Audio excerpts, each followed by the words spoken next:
Our congregation was founded by two friends 208 years ago. Today, friends help make our mission possible. We are educators, more than 1,400 strong, teaching the goodness of God on 5 continents. And together with our friends, we change lives. We came to this country in 1840 to teach the immigrant children in Cincinnati.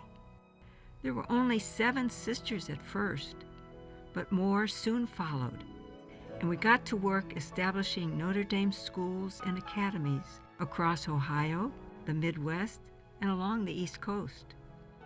In Cincinnati, we also opened the first night school for factory workers, the first school for the children of freed slaves, and the first school for the hearing impaired.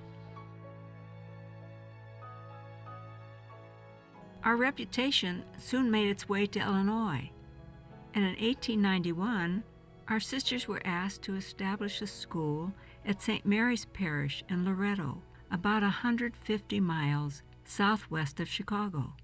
2 years later, we were invited to start a school for young women at St. Mary's Parish in nearby Utica. In 1895, we were asked to come to St. Paul's Parish in Odell. And in 1925, our reach extended toward Chicago at St. Alexander Parish on South Cornell in Villa Park, where our sisters would teach for 75 years. Then, in 1926, Cardinal Mundelein invited us to staff a school at a new parish being built for the people of Calumet City. It was St. Victor's. 35 years after arriving in Illinois, we accepted our first invitation to teach in Chicago at St. Peter Canisius. And for the next 51 years, there on West North Avenue, our sisters taught the children of hardworking families from Lincoln Park, North Side, and Old Town. And in 1931, we added another educational ministry in Chicago. It was St. Robert Bellarmine School on Moody Avenue. Then, in the space of 5 years, our sisters began teaching in new parish schools, including St. John the Apostle in Villa Park, St. Peter in South Beloit, and St. Rita in Rockford. But it was in 1938 when we began our new ministry that is forever in our hearts. On the northwest side of Chicago, we broke ground for our own Notre Dame High School for girls. The school served the daughters in that Belmont neighborhood for more than 70 years, where our sisters helped shape the lives of more than 13,000 young women. Of course, our educational work goes on today, especially in and around Chicago. It's carried out by 11 sisters, 13 associates, and countless friends and alums. Sister Agnes Frances Young teaches religion classes at 2 parishes on the weekends. During the week, she teaches the little ones, the preschoolers at St. Ferdinand's Parish School. She helps them to build strong pre-reading skills and rich vocabularies. And she listens to the dreams of future doctors, teachers, and good moms and dads. This is a time when I can help them with their homework or read stories to them, and they can also play games at that time too. St. Julie was an educator and especially a teacher of religion to the children. Even before she became a sister and started our community, she used to teach the children at lunchtime in the fields. I consider it a privilege to be chosen to prepare these children to be closer to Jesus and to help develop a prayer life in them. It is the foundation for their spiritual life. I think that's a privilege that God is using me as an instrument for these children. Julie Billiart would be here because she would recognize that everybody needs to grow in the love of the good God. After serving 6 years as the congregational leader for the Sisters of Notre Dame in Rome, Sister Camilla Burns is back in the classroom. She spent her summer at Loyola, offering a very popular survey course on the Bible. I'm here at the Institute of Pastoral Studies, where we prepare adults for ministry. And that includes faith development, spiritual development, and social justice. I did choose to be an educator, but part of it was I was born into a family that treasured education. We're a large family, we're 10 children, and 8 of us were teachers. And I joined a congregation whose founder says it's the greatest work on the earth.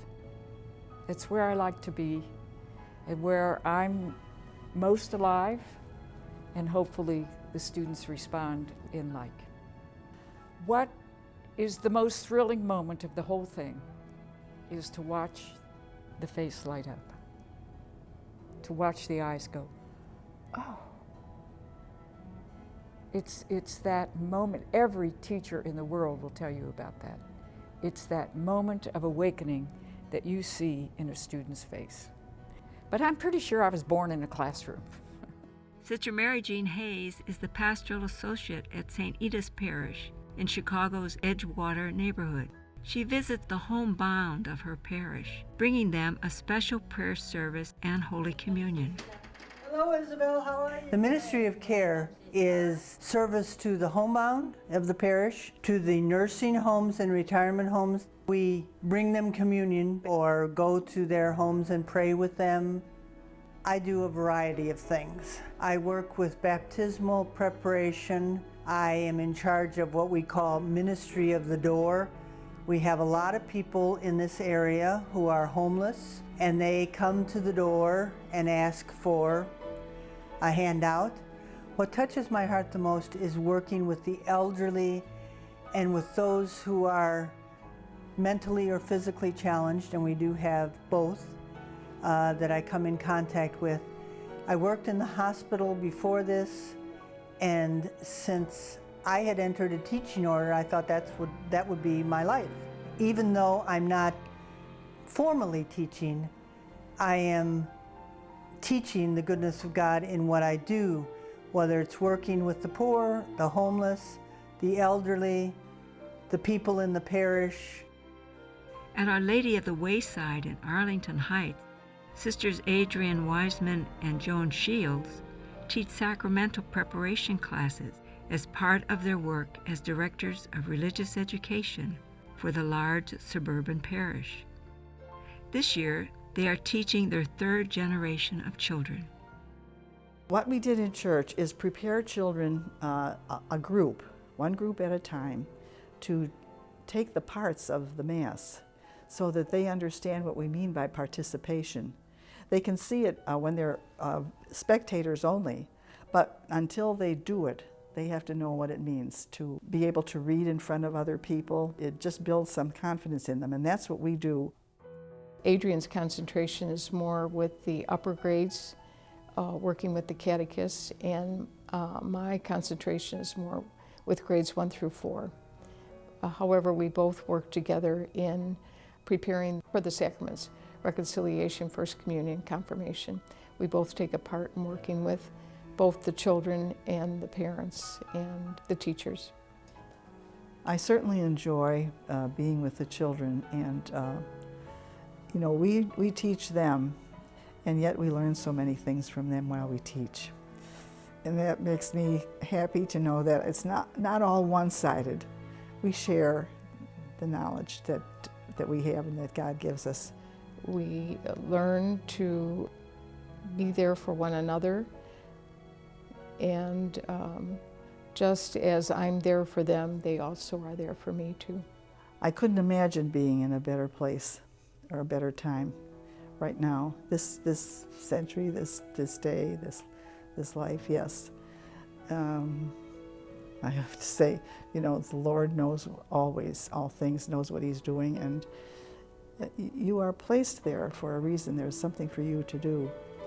And I've always believed that. There's something that you do that no one else does.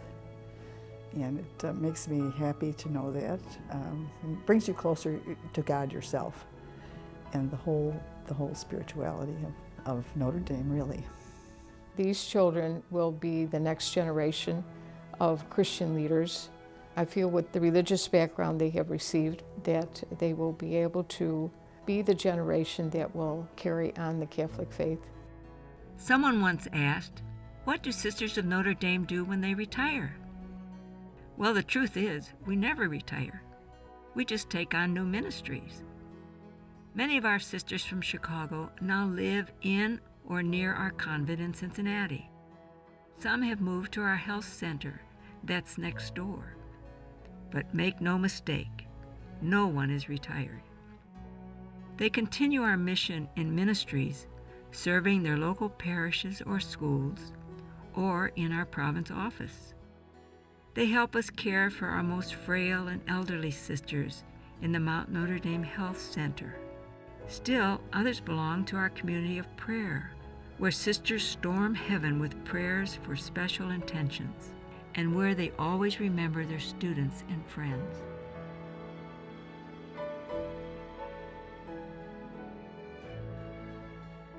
When I remember the Sisters of Notre Dame, I think about their great teaching abilities and their emphasis on ministry, on helping others.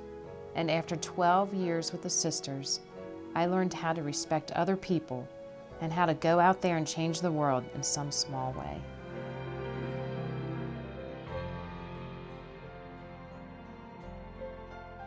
One of my fondest memories of Notre Dame was an after-school club where we learned how to compete with other schools in speech competitions.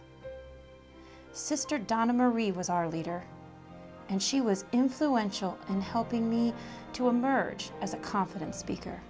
I think I eventually became a teacher because of my experiences with her and that club.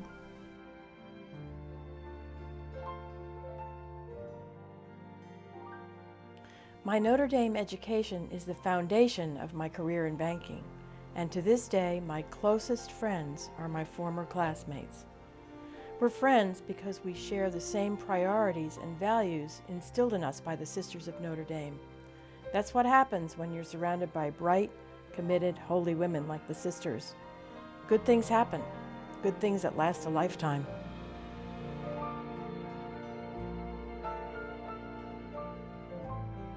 Ours is a mission enriched by the children, women, and families we educate, serve, and care for. We have been called to proclaim God's goodness with hearts as wide as the world. Together with our friends, we change lives.